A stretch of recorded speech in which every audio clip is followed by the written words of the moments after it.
আগের দিনকে ধনেপাতা নিয়ে এসেছিলাম, আর ধনেপাতা দিয়ে আজকে মুড়ি মাখাবো। সেই জন্য নিয়েছি পেঁয়াজ কুচানো, ধনেপাতা কুচি, টমেটো কুচি, লঙ্কা কুচি, সিঙ্গারা, চানাচুর আর সস। এখানে মা মুড়ি ঢালছে আর মা মাখাবে মুড়ি। আর মায়ের হাতে মুড়ি মাখাটা খেতে কিন্তু জাস্ট অসাধারণ লাগে। মায়ের হাতে মনে হয় জাদু আছে। মুড়ি যখনই মাখায় তখনই খেতে সুস্বাদুটা একটু 1 ডিগ্রি মনে হয় বেড়ে যায়, সেটা আমার হাতে হয় না। তো এখানে মা সবকিছু নিয়ে নিল আর আমি সসটা এখানে ঢেলে দিলাম। দেখতে দেখো কতটা সুন্দর লাগছে। আর মা এখানে একসঙ্গে সবকিছু ভালো করে সিঙ্গারাটা ভেঙে নিয়ে একসাথে মাখিয়ে নিল।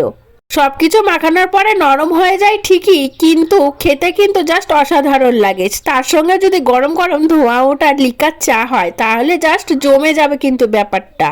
তোমরা কারা কারাই ফ্যামিলি পার্টি করো মুড়ি মাখা আর হচ্ছে লিকার চা, উফ কি জাস্ট জমে গেল। আর আমি ভয় পাচ্ছিলাম যে লঙ্কাটা না চোখে ঢুকে যায়, সেই জন্য 2 হাত দিয়ে এরকম ভাবে আটকে আটকে খাচ্ছিলাম। তো আমি তো তোমাদের এক্সপিরিয়েন্স দেখে বুঝতেই পারছো কতটা সুন্দর হচ্ছে। আজকে মতো টাটা।